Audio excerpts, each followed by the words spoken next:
बंगाल की बेटियां आज अगर सुरक्षित हैं तो कहीं ना कहीं इसकी जवाबदेही यहाँ के मुख्यमंत्री के ऊपर है। ऐसे सनातन विरोधियों को सजा देने का समय।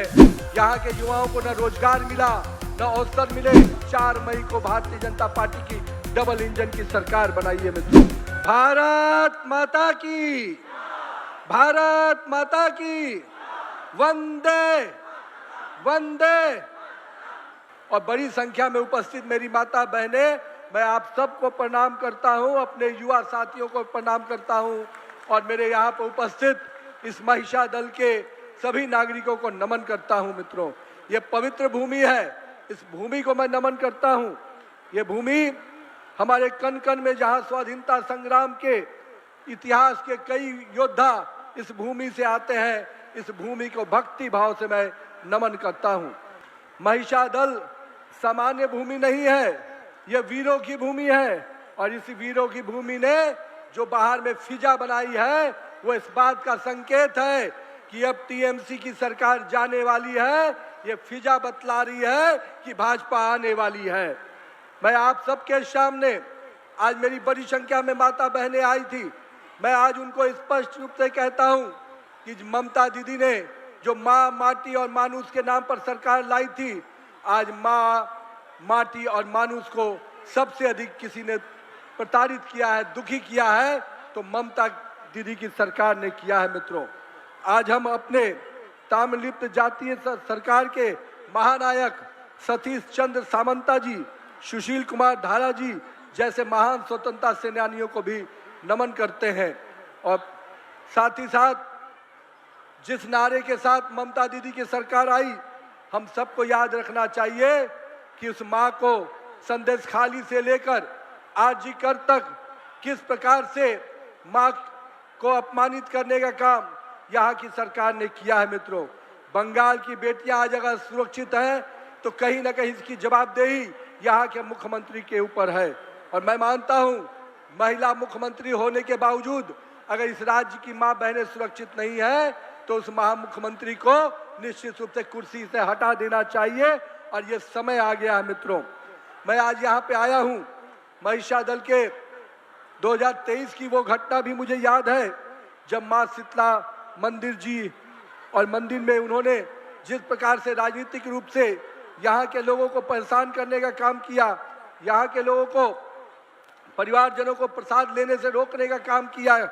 आने वाले समय में ऐसे सनातन विरोधियों को सजा देने का समय 23 अप्रैल का दिन है, 29 अप्रैल का दिन है। मित्रों, जो सनातन को अपमानित करेगा, जो सनातन की परंपराओं को चोट पहुंचाएगा, सनातन वैसे परंपराओं को चोट पहुंचाने वाले को सजा देने को तैयार खड़ा है। मित्रों, आइए, वो समय आ गया है जिस समय इस राज्य में मैं कहता हूं कि जब मां सुरक्षित नहीं है और यहाँ के माटी को किसी ने अपमानित करने का काम किया, यहाँ की माटी को कहीं ना कहीं बांग्लादेशी घुसपैठियों को देने का काम किया, यहाँ के मिट्टी पर अगर हक था तो पश्चिम बंगाल के लोगों का हक था, उस मिट्टी को भी अपमानित करने का काम यहाँ की सरकार ने किया है। मित्रों, साथ ही साथ मानुष जो यहाँ के लोग थे उनको रोजगार देने के बजाय उनको पलायन के लिए मजबूर किया। आपको याद होगा, दीदी जो नंदीग्राम के आंदोलन से सत्ता में आई, लेकिन दीदी ने नंदीग्राम से कुछ सीखा नहीं। यहाँ के युवाओं को न रोजगार मिला न अवसर मिले और यहाँ का युवा कहीं ना कहीं आज पलायन के लिए मजबूर हुआ है। तो ऐसे समय पे हम सबको ये चिंता करनी चाहिए कि ऐसी सरकार को हमको उखाड़ फेंकना है। मित्रों, अगर यहीं पर मुस्लिम को आरक्षण देने की बात आती तो ममता दीदी के सांसद 100 कदम चलकर सुप्रीम कोर्ट, संसद के भवन में जाते और मुस्लिम के आरक्षण की वकालत करते, पर जब महिलाओं को आरक्षण देने की बात आई तो उनको निश्चित रूप से विरोध नजर आया। मैं आज आपके सामने दिल्ली से कोलकाता के इस कैंपेन में आया हूं। मैं आज पार्टी के कार्यकर्ताओं से, अपने सभी लोगों से कहता हूं, चलिए आज 2026 में पूरी तरह से पश्चिम बंगाल की फिजाएं बदली हुई हैं। इस बदली हुई फिजाओं में निश्चित रूप से वो समय आ गया है जो लंबे समय तक एक ग्रहण लगा हुआ था इस पश्चिम बंगाल में, कभी कम्युनिस्टों का, कभी कांग्रेस का, अब टीएमसी का। इस ग्रहण से इस राज्य को मुक्ति दिलाइए और 4 मई को भारतीय जनता पार्टी की डबल इंजन की सरकार बनाइए मित्रों। ये समय अपने माटी के लोगों को पहचान आगे बढ़ाने का है मित्रों। जहां आज बंगाल में माता बहनों को के साथ साथ अपने युवाओं को भी बेरोजगारी भत्ता से लेकर किसानों के सम्मान की योजनाओं को लेकर इन सभी योजनाओं को देने का काम हमारे संकल्प पत्र में किया गया है मित्रों। मैं आज आपके सामने इस पवित्र भूमि से ये संकल्प दोहराता हूं कि अगर आज की भारतीय जनता पार्टी के नेतृत्व में, नरेंद्र मोदी के नेतृत्व में जो सरकार बनेगी, निश्चित रूप से यहाँ के हर आवाम के चेहरे पे खुशी लाने का काम हमारी सरकार करेगी। और कहीं ना कहीं जो बांग्लादेशी घुसपैठियों को जिस प्रकार से यहाँ बसाने का प्रयास किया जा रहा है, हम निश्चित रूप से उनको डिलीट भी करेंगे, डिमोट भी करेंगे और डिपार्ट भी करेंगे।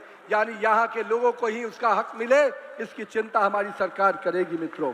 तो आज यहाँ के युवाओं को जो सिंडिकेट के माध्यम से वसूली हो रही है, यहाँ के युवाओं को सिंडिकेट के माध्यम से नौकरी देने का काम जो करने का प्रयास किया जा रहा है, उस सिंडिकेट को भी हम खत्म करेंगे और मेरिट के आधार पर युवाओं को नौकरी मिलेगी, सिंडिकेट के माध्यम से नौकरी नहीं मिलेगी मित्रों। और ये जो भाईपो का कट चल रहा है, जो भाईपो को पूरी तरह से यहाँ पर आगे लाने का प्रयास किया जा रहा है, वो इस बात का संकेत है कि कहीं ना कहीं कमीशन खोरी और भ्रष्टाचार की सरकार चल रही है।